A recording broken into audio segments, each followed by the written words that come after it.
को बाहर लिया।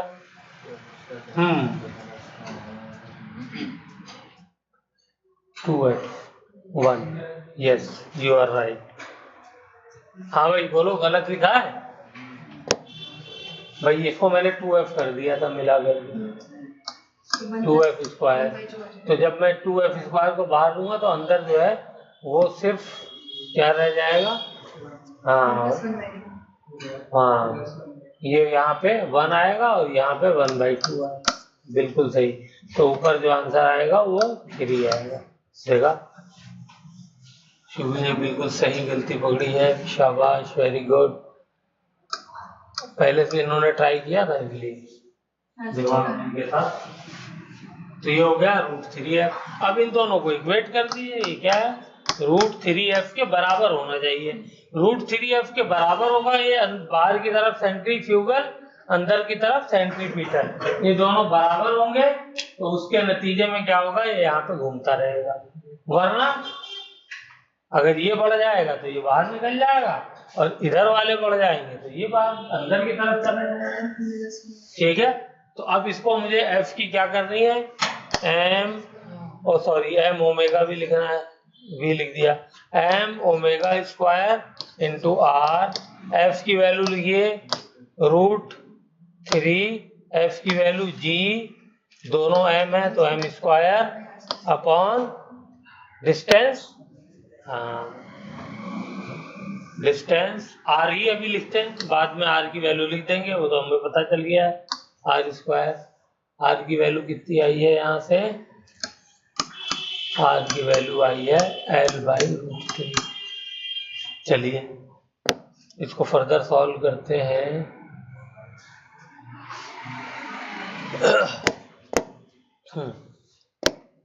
तो क्या किया जाए, इसको एक m से तो एक m को कैंसिल कर देते हैं। ठीक है, यहाँ पे ओमेगा की वैल्यू चाहिए तो ओमेगा², इस r को नीचे ले आते हैं तो √3g इंटू m अपॉन नीचे आकर के क्या हो जाएगा, r³। ये आंसर आ गया। अब इसका स्क्वायर ले लेंगे, मतलब रूट ले लेंगे तो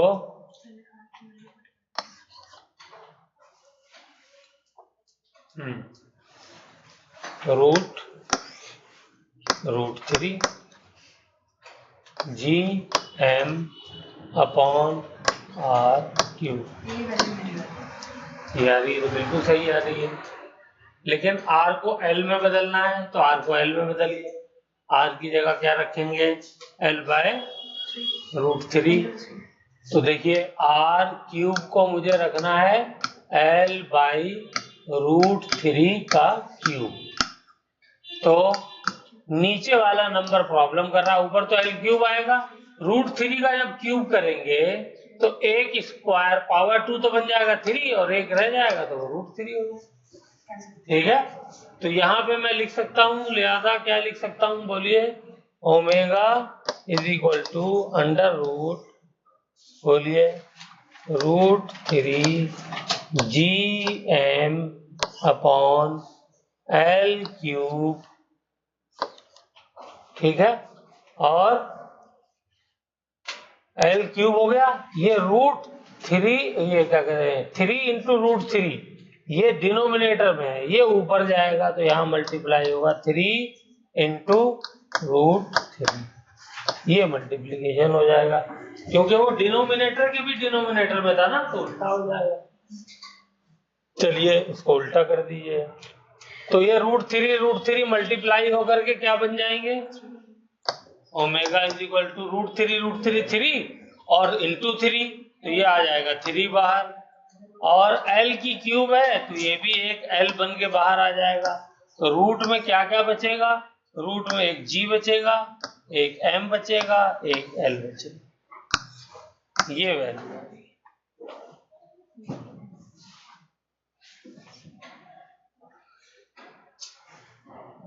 एक कॉन्सेप्ट इसमें लगा और बाकी मैथमेटिक्स लगी।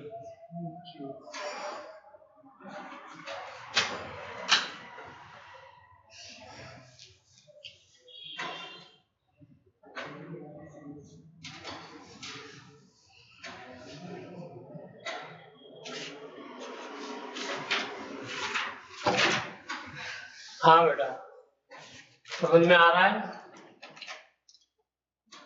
ओहो, ये बताइए, ये जो हमने फोर्स है, फोर्स की वैल्यू कितनी आई थी?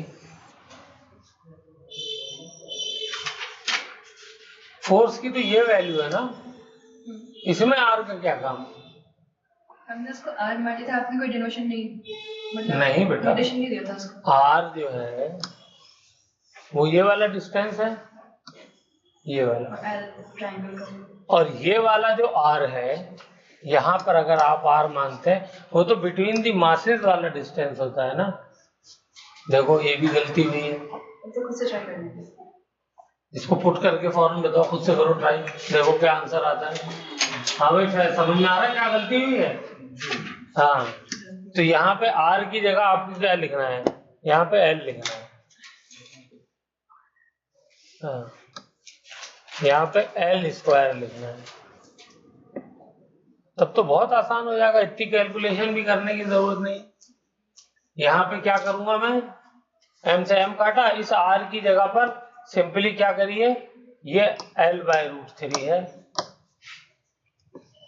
ये वाला भी रेडियस हमने समझ लिया था, ये रेडियस थोड़ी होता है जो फोर्स के नीचे आता है, वो तो distance between the two masses होता है, ठीक है ना। और यहाँ पे रेडियस होता है, इसलिए हम कंफ्यूज हो गए, ठीक है। इससे पता चलता है क्वेश्चन जो है वो रटे हुए नहीं है, बात टीचरों को रट जाते हैं करते करते करते करते। मैं इसको रेगुलर नहीं करता हूँ, कभी कभार फंस जाता हूँ तो कराना पड़ता है।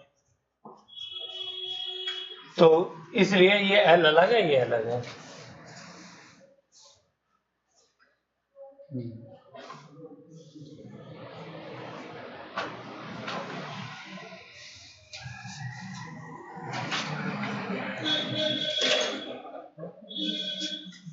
हो गया। अब देखिए, ये √3 से ऊपर वाले √3 को मल्टीप्लाई करेंगे, है तो क्या हो जाएगा, इंटू √3 और एल नीचे क्यूब आ जाएगा। तो ये आंसर आसान हो गया। अब यहाँ पे जो अपने इतनी कैलकुलेशन करी उसके बजाय ये हो जाएगा √3 इंटू √3, 3 हो जाएगा, तो 3 आ गया। जी इंटू एम तो है ही, अपॉन एल क्यूब है, इसी का खाली रूट कर दिए बस।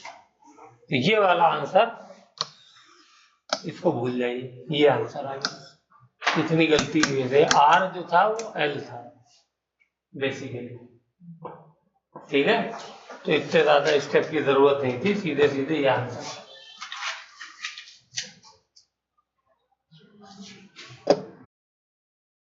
√2 स्क्वायर करना है, ठीक है। तो अब देखिए 3 गुना नहीं हो गया इसका, 3 से मल्टीप्लाई तो हो रहा है इसी फैक्टर को, है। और डायरेक्शन क्या होगा दोनों का,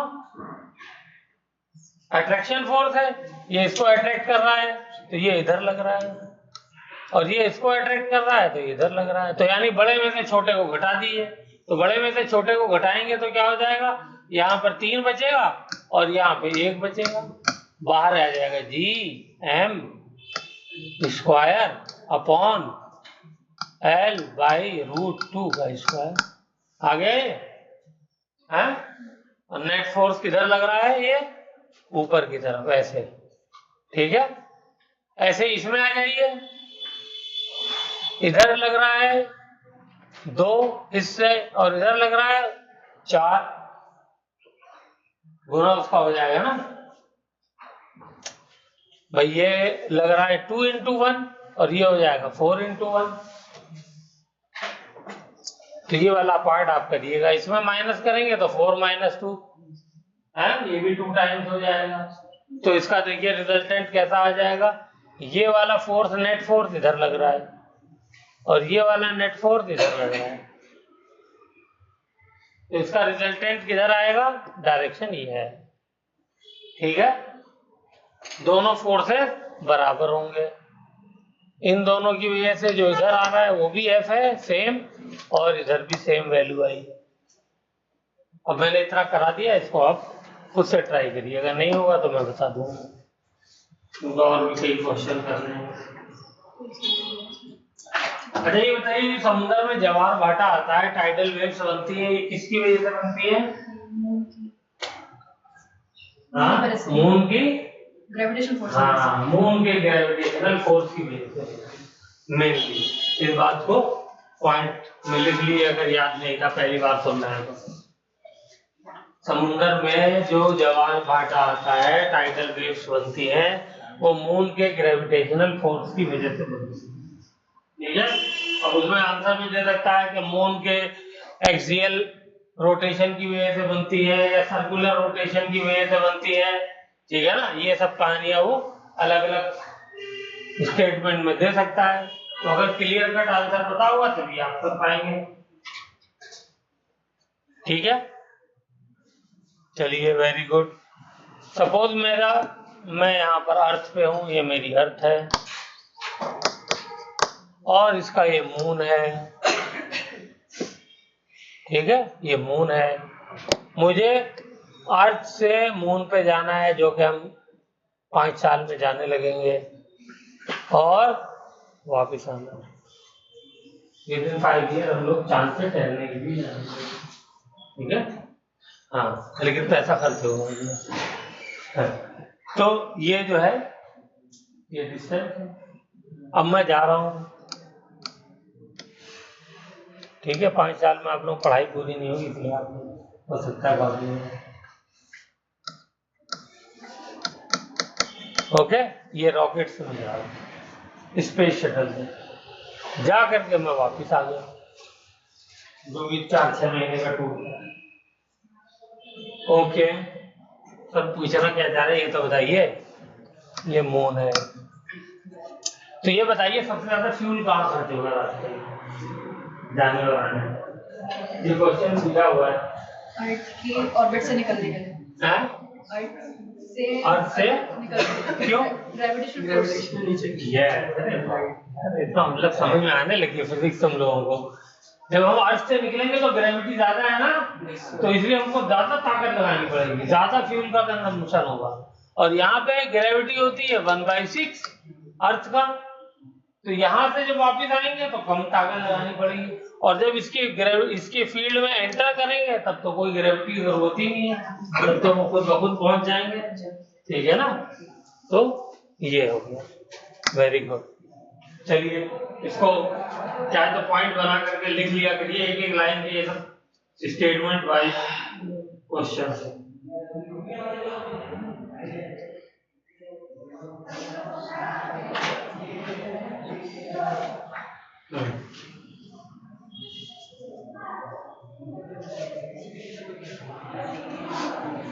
अब देखिए इसी को क्वेश्चन को एक और हो गया।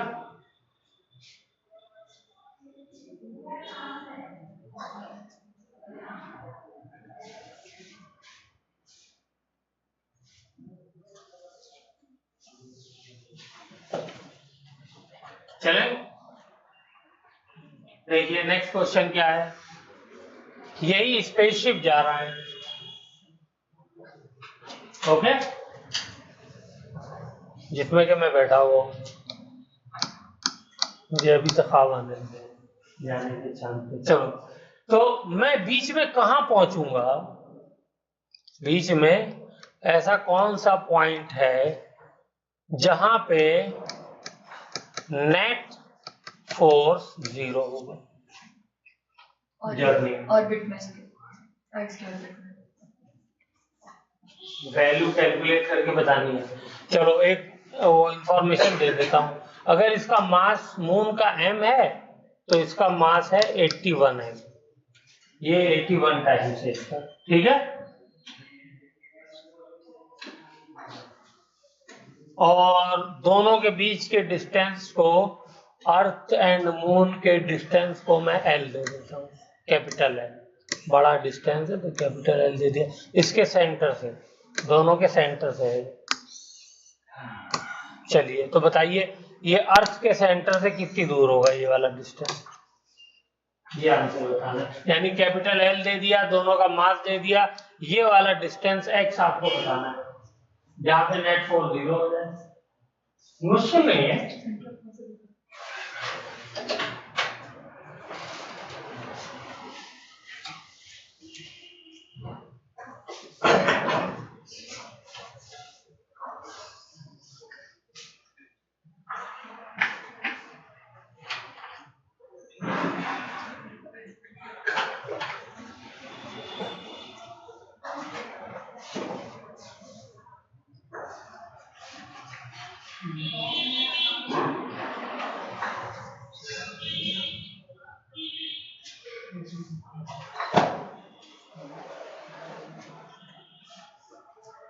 चलो आया। देखो अर्थ यहाँ खींचेगी इसको, मून यहाँ खींचेगा, दोनों फोर्स बराबर होने चाहिए ना, तो दोनों फोर्स को बराबर कर दो। तो फोर्स ड्यू टू अर्थ क्या हो जाएगा, जी। अर्थ का मास तो 81 m पहले ही दे दिया है मैंने आपको, बोलो ठीक है।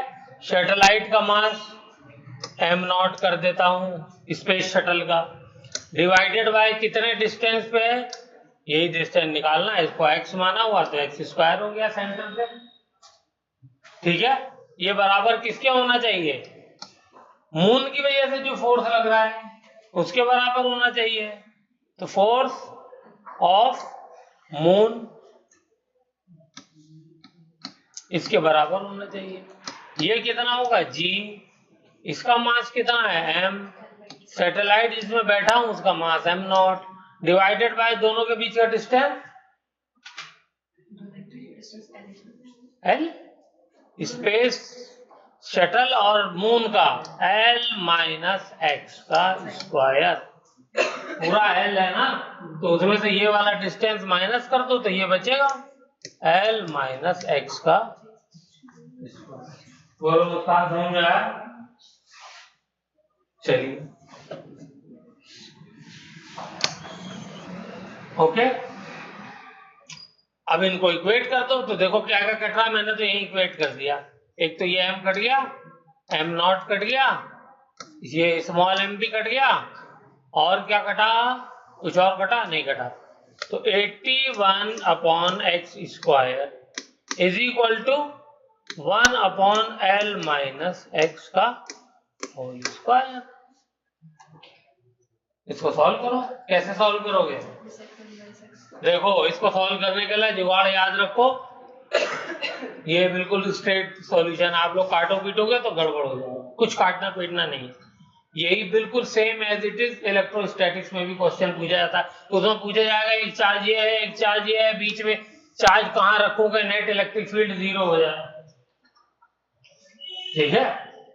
तो वही है यहाँ पे ग्रेविटेशनल, वो फोर्स की जगह ग्रेविटेशनल फील्ड भी कह सकता है, क्या कह सकता है, ग्रेविटेशनल फील्ड, ठीक है।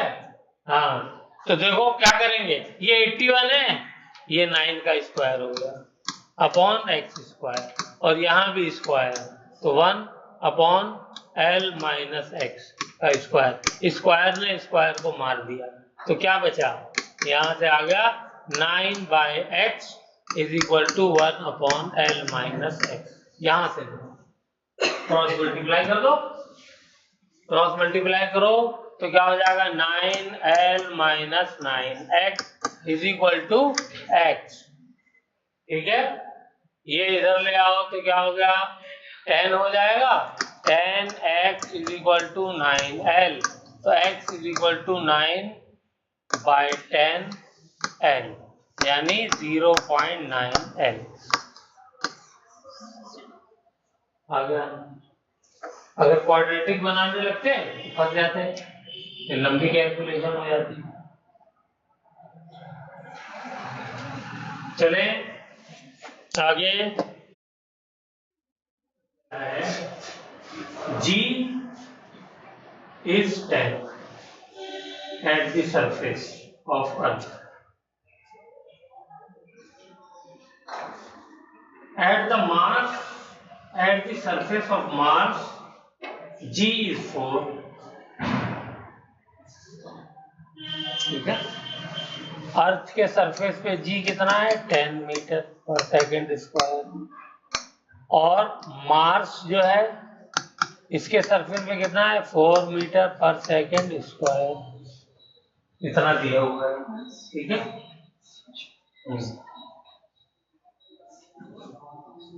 यानी उसका साइज छोटा है तो कम है, मून पे और भी कम हो जाती है। चलिए चले आगे लिखिए, 60 kg passenger goes from Earth to Mars,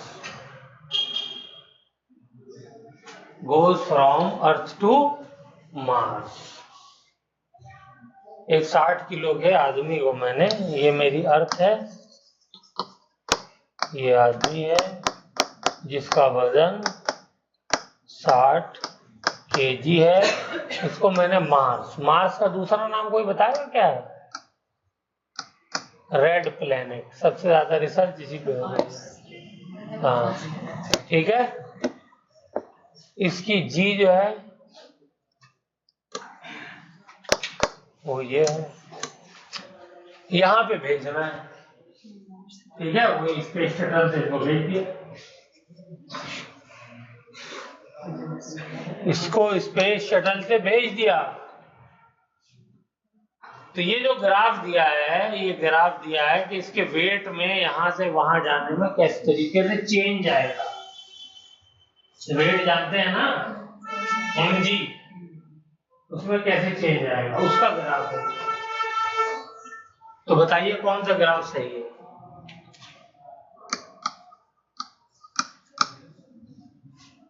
mg मतलब ग्रेविटेशनल फोर्स जो लगता है मास के ऊपर।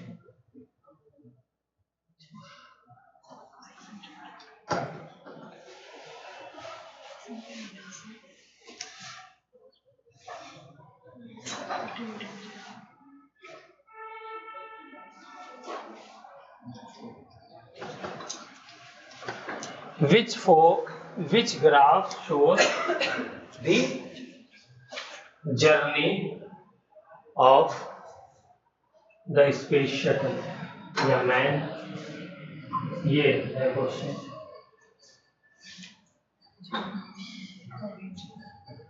देखो इसने चालाकी क्या की है कि अर्थ पे होगा तो इसका मास 60 kg है, तो वेट कितना हो जाएगा? 60 into 10 is equal to 600 newton. तो ये तो सारे 600 न्यूटन दे दिए हैं। दूसरी चालाकी क्या कर दी है, यहां जाएगा तो इसका वेट कितना हो जाएगा? इंटू 4, तो 240 न्यूटन हो जाएगा। वहां पे कांटा जो शो करेगा 240 दिखाएगा, तो सारे 240 पे खत्म किए हैं। तो इसमें एक बेसिक नॉलेज, और ऐसा नहीं मैं बता चुका हूँ, आप लोग क्लिक नहीं कर रहे हैं। ये बताइए उसका वेट इन 3 ग्राफ में 0 कहाँ होगा?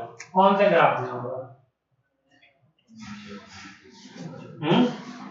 कौन से वाले में वेट 0 होगा?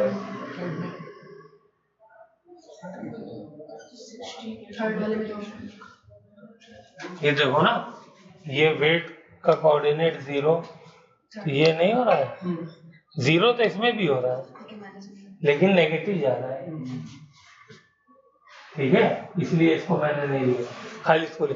क्या रास्ते में उसका वेट 0 होगा? है?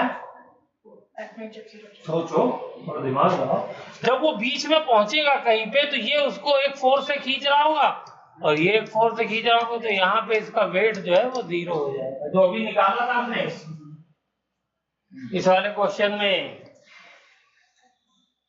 याद आया? ये इसको खींच रहा है इधर, तो जहां पे g 0 हो गया तो m into 0 is equal to mg होता है ना, तो क्या हो जाएगा? 0 नहीं हो जाएगा, यही तो वेट था। हाँ, तो ये कॉन्सेप्ट यहाँ पे लगाना था, आंसर आ गया।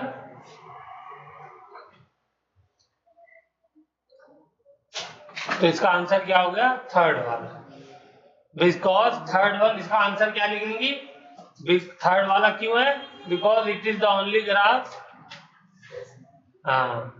विच is showing weight is equal to 0, and the fourth one के लिए चाहे तो लिख लो it is showing negative weight, और नेगेटिव वेट पॉसिबल नहीं है, ठीक है, नेगेटिव।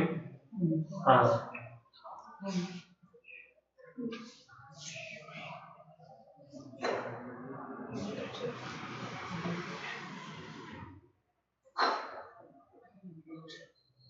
क्लियर हो गई बात अच्छे से? तो मैंने कई क्वेश्चन आप लोगों को प्रैक्टिस करा दिए। अब देखिए थोड़ा सा ग्रेविटेशनल, जो अभी तक हम हर जगह एक्सेलरेशन ड्यू टू ग्रेविटी को नुकसान क्या लेते हैं? वैल्यू 10 हर जगह लेते हैं, लेकिन अब क्योंकि हम ग्रेविटेशनल ही चैप्टर पढ़ रहे हैं तो इसमें हर जगह 10 नहीं है। इसके हम उधर हम देखेंगे कि एक्सेलरेशन ड्यू टू ग्रेविटी जो है ये कैसे चेंज होती है, किन किन कंडीशंस में चेंज होती है, बहुत इंपॉर्टेंट टॉपिक है। तो हेडिंग डालिए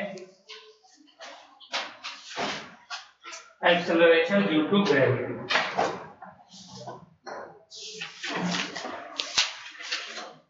एक्सेलरेशन ड्यू टू ग्रेविटी।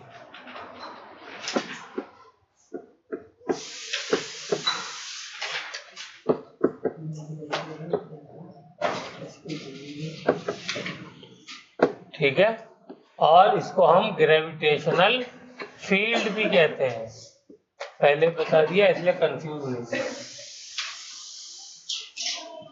इसका सिंपल पहला फॉर्मूला क्या था, G is equal to G into mass of earth divided by R of earth का स्क्वायर। ये वाला बेटा फॉर्मूला जो वैलिड है, ये वैलिड है for the surface of earth के लिए, सरफेस ऑफ अर्थ के लिए ये वैल्यू है।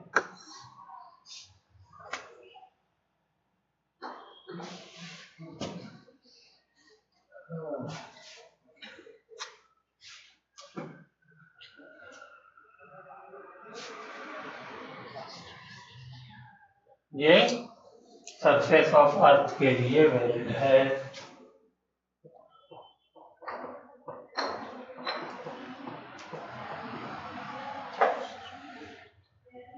ठीक है, अगर आप अर्थ से ऊपर जा रहे हो, ये मेरी अर्थ है और इससे ऊपर जाना शुरू किया आपने, तो ये हाइट अगर h 500 किलोमीटर से कम है तो ये फॉर्मूले को हम वैलिड मानते हैं। क्या मानते हैं? वैलिड मानते हैं। हम G की वैल्यू 10 ले सकते हैं। ठीक है, इतनी ऊपर गए 500 किलोमीटर, तब भी ये वैलिड है। क्यों? इसलिए कि अर्थ का जो रेडियस होता है, रेडियस ऑफ अर्थ, वो कितना होता है? जो भी 400 किलोमीटर। ये हम लोग पिछली क्लास में डिस्कस कर चुके हैं। तो इसके मुकाबले में ये वाली वैल्यू इतनी होती है कि हम मान लेते हैं कि ये रहेगा। मास ऑफ अर्थ भी मैं बताया था, फिर से लिख लीजिए 6 इंटू 10 की पावर 24 kg।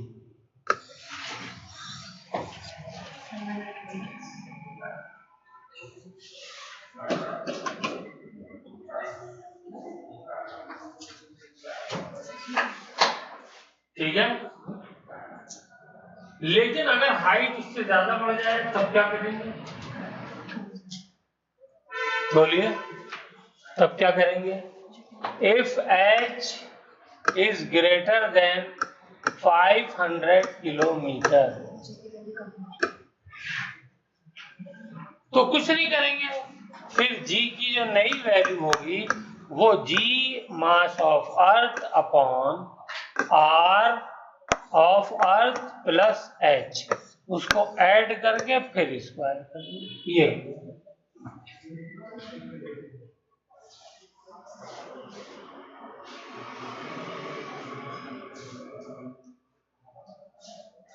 ठीक है ना? यहां तक क्लियर है सबको? अच्छा, ये G का फॉर्मूला कैसे आया था ये याद है ना? जैसे F is equal to M A होता है तो यहाँ से A कैसे आता है? फोर्थ अपॉन मास करके।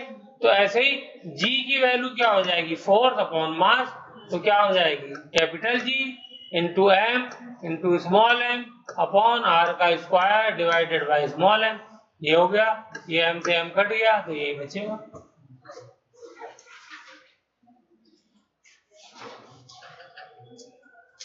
ये भी तो एक्सेलरेशन है। तो फोर्स कौन सा लग रहा है? Gravitational force. उसको जिस मास के ऊपर आप कैलकुलेट कर रहे हो उस मास से डिवाइड कर दिया तो G M upon R square बचेगा। ठीक है ना? गुड। तो दो फॉर्मूले हो गए हमारे पास अर्थ की ग्रेविटी के। ये भी समझ में आ गया। ये ऊपर जाएंगे तो gravity acceleration due to gravity कम होगी। ठीक है, वेरी गुड,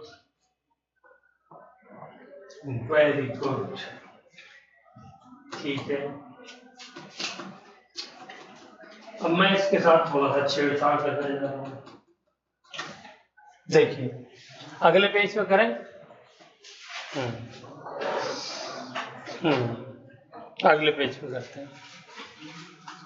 जी, नया वाला G is equal to capital G, ये यूनिवर्सल ग्रेविटेशनल कांस्टेंट है।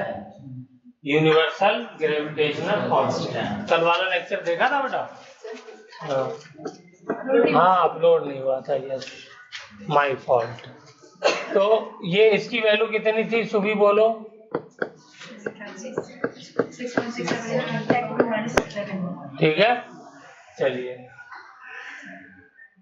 और यूनिट क्या थी? यूनिट भी लिख देता हूँ, newton metre square KG inverse का स्क्वायर। आज अपलोड हो जाएगा। ठीक है, अपॉन क्या था? हाइट एच पर ये था। मैंने क्या किया, मैंने आर स्क्वायर से इसको मल्टीप्लाई किया और आर स्क्वायर से इसको डिवाइड कर दिया। तो कोई फर्क पड़ेगा नहीं, ठीक है ना? अब उससे देखो क्या मिलेगा मुझको। इससे देखिए मुझे क्या मिलेगा, G M E upon R square. एक तो पार्ट ये मिल गया, दूसरा पार्ट क्या मिला, R plus H upon R इसका स्क्वायर हो जाएगा। बोलो क्लियर है? इधर देखिए, जब आर स्क्वायर से मल्टीप्लाई और आर से डिवाइड किया, ये आर स्क्वायर उठा के चिपके थे, मैंने इसके नीचे रख दिया। नीचे रखा तो क्योंकि इसका भी स्क्वायर इसका भी स्क्वायर, तो एक ही स्क्वायर कर दिया। और ये आर स्क्वायर, और ये क्या है, ये तो ओरिजिनल जी है सरफेस ऑफ अर्थ पे। वही वाला फॉर्मूला है ना पुराना वाला, सरफेस ऑफ अर्थ पे ग्रेविटेशनल फील्ड का फॉर्मूला क्या था, G M upon R square, ये था ना, वही है। तो इस फॉर्मूले को मैं कैसे लिख सकता हूँ, इसकी जगह ये लिख दिया और divided by R plus H upon R. Basic formula तो यही है। अब इससे वो आपको क्या करेगा, खेल खेलेगा, वो कभी ऐसे लिख देगा कभी वैसे लिख देगा, तो आपके दिमाग में हर तरीके का फॉर्मूला कैसे आ रहा है वो थोड़ा सा पिक्चर में चाहता हूँ डल जाए। तो इसको मैं देखिए और क्या कर सकता हूँ, इस आर को डिवाइड कर दीजिए तो क्या हो जाएगा, gravitational field at the surface divided by R को आर से डिवाइड किया तो 1 प्लस एच अपॉन आर। ऐसे भी लिखा हो सकता है, ठीक है। यानी सरफेस पे जो ग्रेविटेशनल फील्ड है उसको हम क्या करेंगे, इस फैक्टर से डिवाइड कर देंगे। और ये फैक्टर देखिए 1 से बड़ा है क्योंकि 1 में h अपॉन आर ऐड हो रहा है, दोनों पॉजिटिव हैं। तो क्या हो जाएगा, ये नंबर 1 से बड़ा हो जाएगा। बड़ा हो जाएगा तो सरफेस वाले को डिवाइड करेंगे तो सरफेस वाला छोटा हो जाएगा। इसीलिए जो ग्रेविटेशनल फील्ड है या एक्सेलरेशन ड्यू टू ग्रेविटी है वो कम हो जाएगी। क्लियर होगी बात? ओके, चलो आगे। अब देखिए इसको और एक तीसरा तरीका है लिखने का, वो भी यही बता देता हूं, ध्यान से देखिएगा। जी एट एनी हाइट पे कर रहे हैं ना हम लोग एच पे, तो इसको जी एच कर देते हैं। देखिए इसको मैं ऊपर ले जाता हूं तो क्या हो जाएगा, 1 plus H upon R. Power का क्या बनेगा, डिनोमिनेटर से न्यूमरेटर ले जाओगे तो साइन चेंज हो जाता है, यहाँ प्लस है तो यहाँ -2 हो जाएगा। बोलो ठीक है ना, चेंज हो गया।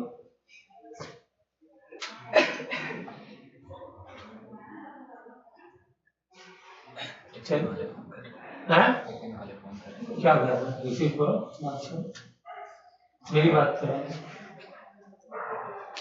हाँ अस्सलाम वालेकुम जी भाई तारीफ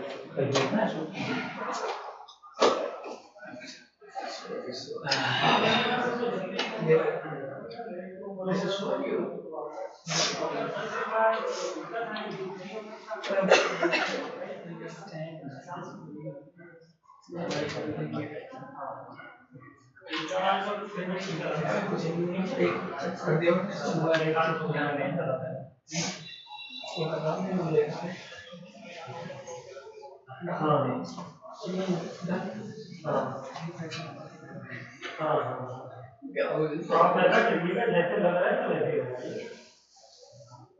शाम से ठीक है बोल दिया शाम से ओके। तो ये माइनस साइन लगा दिया मैंने तो एक फॉर्मेट ये हो गया इसका। चलिए वेरी गुड। अच्छा एक फॉर्मेट आपको रखना पड़ेगा वो मैं बता देता हूँ वो क्या है। देखिए 1 + x की पावर -2 अगर दिया हो तो ये अप्रोक्सीमेटली बराबर होता है 1 - 2x। ठीक है इसको लिखिए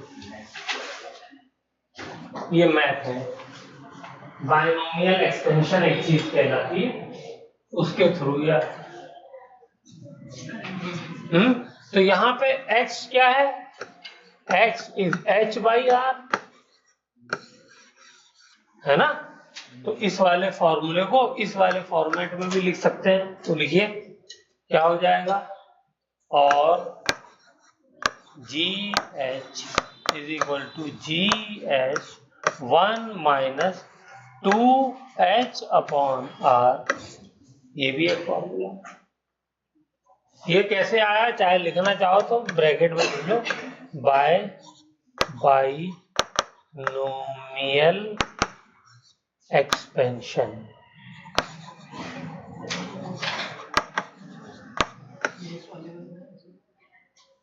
ठीक है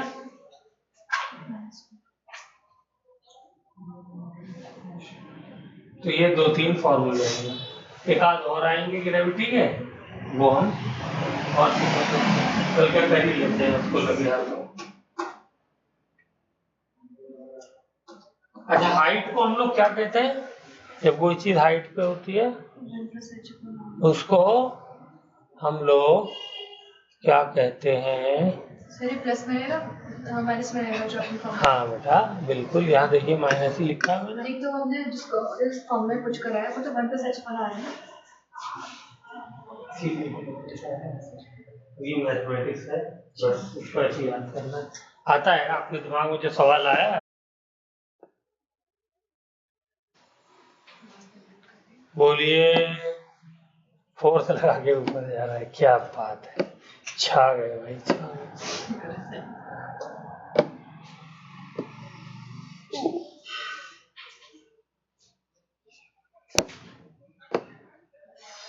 गड्ढा बना के नीचे नहीं जा सकती हो वो भी जा सकते हैं।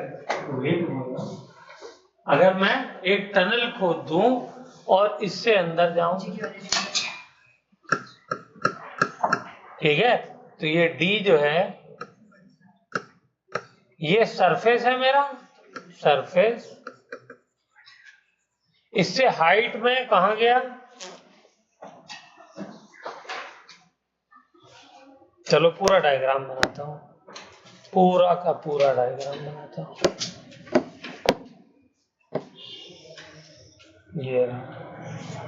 ये रेडियस है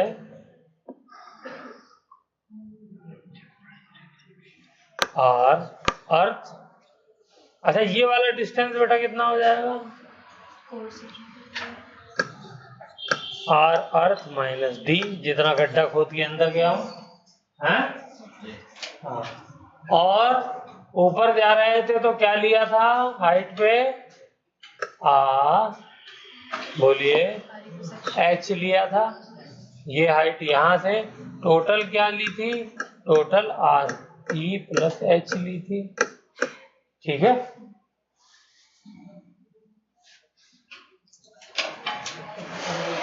चलिए, तो इसका फॉर्मूला बताइए, ग्रेविटी इसमें बढ़ेगी अंदर जाने में, कम होगी, ये बता दीजिए। ऊपर जाने में तो आपने बता दिया कम होगी, नीचे जाने में क्या होगी, डिस्टेंस कम होना है, पॉजिटिव वाली रहेगी। मुझे क्यों लग रहा है कम होगी, कोई जगह में 0 लगेगा जी, साइंस में कोई जगह 0 जी 0 लगता है।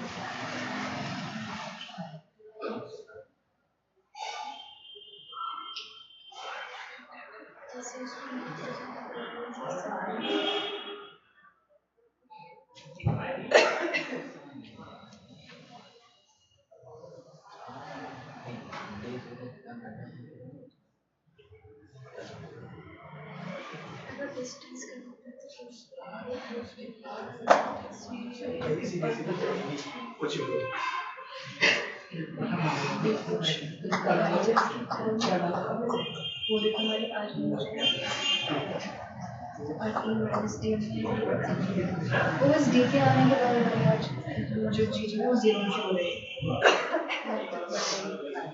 है, मैंने पढ़ा था मेरे हाथ में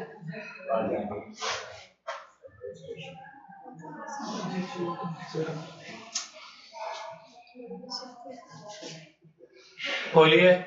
तो इसका हम लोग बेटा फॉर्मूला लिखे, तो देखिए इसका फॉर्मूला लिखते हैं, डी मैंने इसलिए लिया है, डी से डेप्थ, तो इसका फॉर्मूला हो जाएगा G depth is equal to G surface, इसकी डेरिवेशन वगैरह हम लोग नहीं करेंगे, 1 माइनस डी अपॉन आर, कम हो जाती है बढ़ने का, सॉरी क्या कहते हैं, हाँ कम होती है, ठीक, ऊपर जाने पे भी कम होती है, नीचे जाने पे भी कम होती है, किसी ने कहा था बढ़ जाती है, कैसे बढ़ा रहे थे, अच्छा ये बता दो, क्या सोच के कहा था कि बढ़ जाएगी, रीजन बताओ, और भी किसी ने कहा था, शिदान तुमने भी कहा था,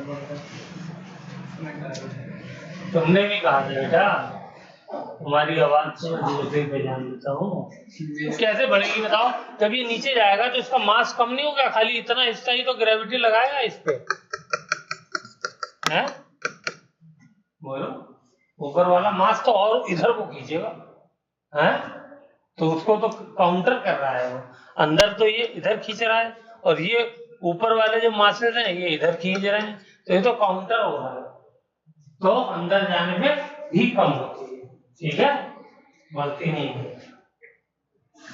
तो ये इसका फॉर्मूला है, ठीक है, डेप्थ वाला, इसमें डी क्या है, डेप्थ, सरफेस से कितनी गहराई पर हमने ऑब्जेक्ट को भेजा है,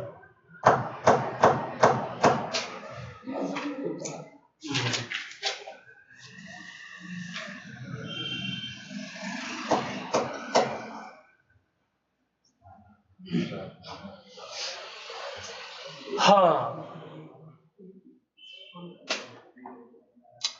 और अगर कोई मुझसे क्वेश्चन में ये कह दे कि नहीं मुझे ऊपर से, ध्यान से देखिए, ऊपर से गहराई की टर्म में नहीं, नीचे से सेंटर से रेडियस लेते हैं ना आप, तो नीचे वाली टर्म्स में बताइए,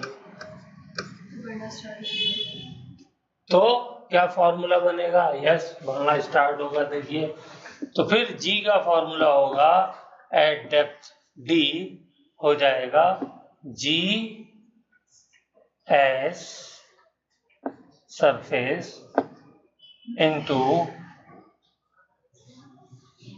अच्छा जीएस का तो फॉर्मूला लिख देते हैं, इस बार पूरा फॉर्मूला लिखते हैं, फॉर्मूला क्या था, G into mass of earth divided by R earth square, ठीक है, ये फॉर्मूला हो गया।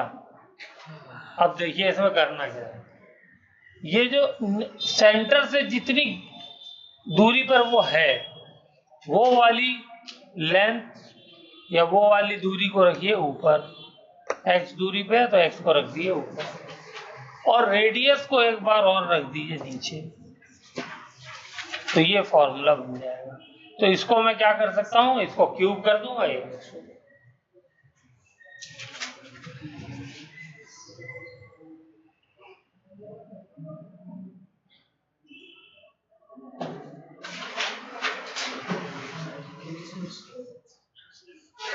और ये पूरा डेरिवेशन हम लोग जितना मैं अभी आपको फॉर्मूले बता रहा हूँ, ये आपको इलेक्ट्रोस्टैटिक्स वाले चैप्टर में फॉर्मूले करा दूंगा, यही फॉर्मूला आता है वहां पर। ऐसे हम वहां पे लेंगे, एक चार्ज का स्फीयर है, उसमें पूरे में चार्ज डिस्ट्रीब्यूटेड है, ठीक है ना, जैसे यहाँ मास पूरे में फैला हुआ है, वहां चार्ज फैला हुआ होगा, वो चार्ज फैला हुआ है। तो बताओ सेंटर से x दूरी पे या r डिस्टेंस पे, स्मॉल r डिस्टेंस पे कितना इलेक्ट्रिक फील्ड बनाएगा, तो उसका फॉर्मूला होता है E इज इक्वल टू के क्यू।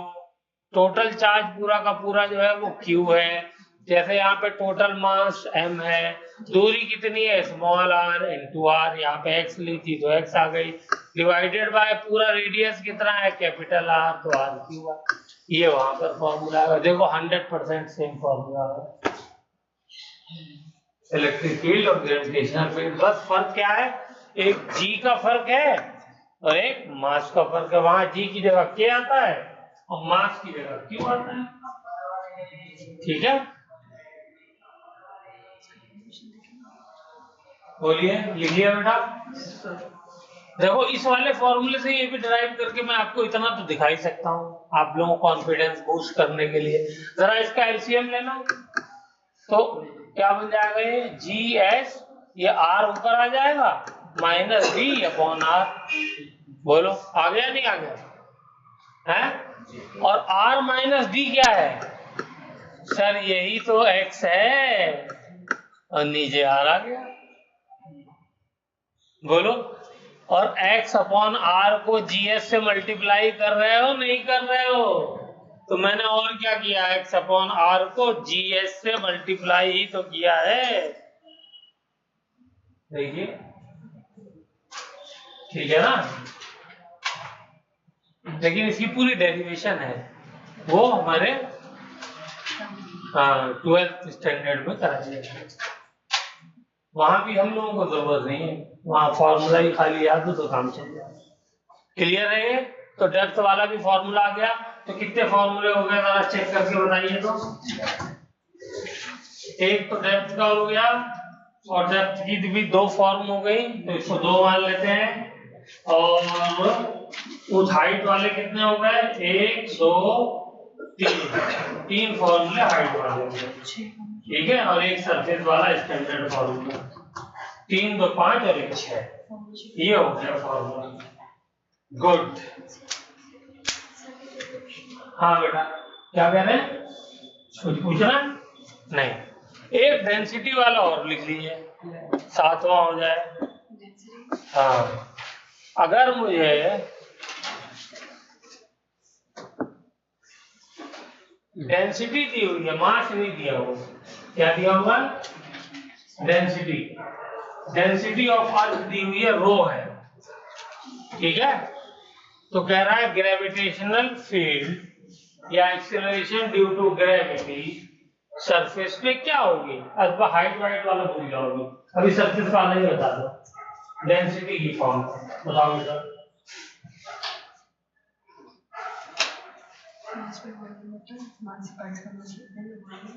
भाई हमको ये तो मालूम है कि अर्थ जो है वो सॉलिड है और 3D है, 3D है, 3D है, तो 3D के लिए डेंसिटी के लिए रो यूज करते हैं और फॉर्मूला क्या होता है, मास अपॉन वॉल्यूम, ठीक है ना।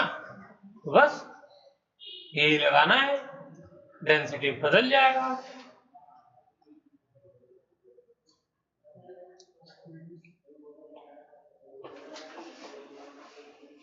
सरफेस अगर होता है तो क्या लगाते हैं, mass upon area,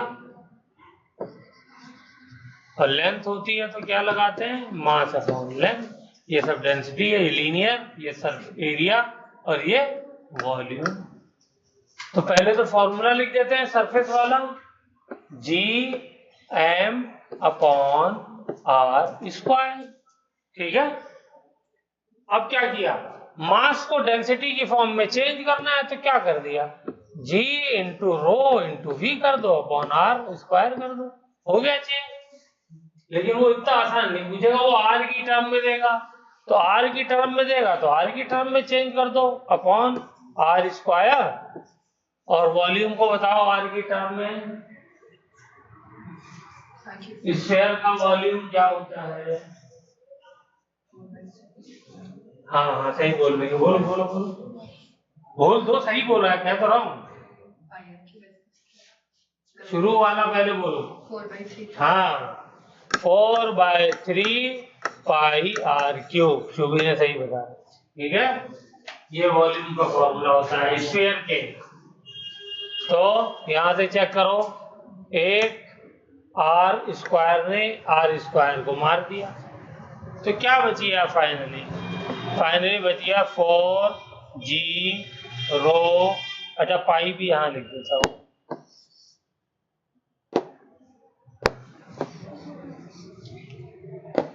four pi G rho upon 3, नीचे तो और कोई बचा नहीं, इंटू आर।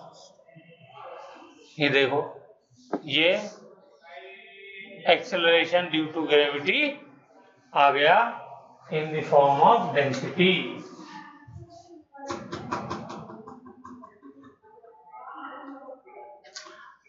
एक्चुअली ये फॉर्मूला दिमाग में रहने से आपको क्या है कि डेंसिटी से आप सीधे सीधे रिलेट कर पा रहे हो। क्या रिलेट कर पा रहे हो कि ग्रेविटेशनल फील्ड डेंसिटी के डायरेक्टली प्रोपोर्शनल है। 30 सेकंड का क्वेश्चन बना सकता है अगर आपको ये फॉर्मूला हो कि अगर डेंसिटी अर्थ की डबल कर दी जाए तो gravitational field acceleration due to gravity कितनी हो जाएगी, हैं? तो हम, ठीक है, तो हम क्या करेंगे, देखेंगे डायरेक्टली प्रोपोर्शनल है, ये अगर 2 टाइम हुई तो ये भी 2 टाइम हो जाएगी, ठीक है ना।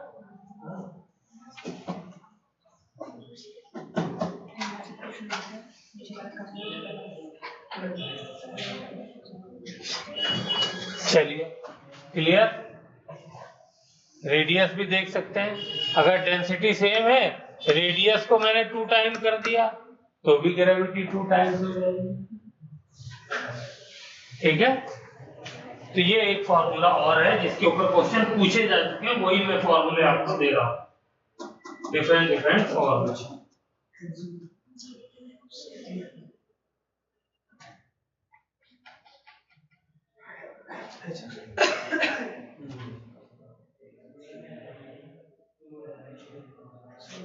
अब इसको चलो गड्ढे वाले में बदलो, तो इसी गड्ढे वाले में बदलो इसको, इसी फॉर्मूले को गड्ढे वाले के लिए भी क्वेश्चन आ चुका है, इसलिए उसको बदलो। किसी गहराई में चले जाओ, डेप्थ में, ये चला गया मैं डेप्थ, और डेंसिटी की फॉर्म में ही लिखो, डी गहराई भी चला गया। हाँ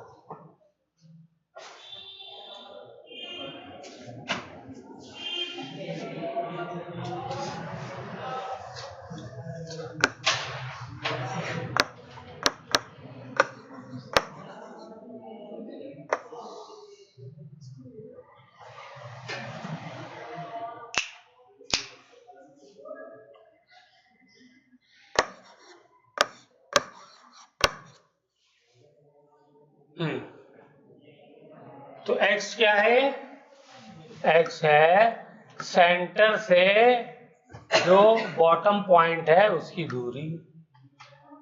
ठीक है, तो इसको चेंज कर लीजिए, चेंज करिए तो ये वाला फॉर्मूला लगा देते हैं, तो g फिर से मास के लिए rho into volume into X upon R cube, clear, और g रो वॉल्यूम के लिए 4/3 pi R cube into X upon R cube से आर क्यूब कट गया तो क्या बचा, ये फॉर्मूला और भी इंटरेस्टिंग हो गया, रो हो जाएगा जी रो 4 यहाँ लिख देता हूँ, पाई भी इधर ही लिखता हूँ, चलो पाई यहीं आ गया, एक्स अपॉन 3, ये फॉर्मूला ठीक है। तो ऊपर सरफेस में था तो सरफेस वाली दूरी थी, इस बार डेप्थ में है तो सेंटर से डेप्थ वाली दूरी आ गई, ज्यादा चेंज नहीं किया है।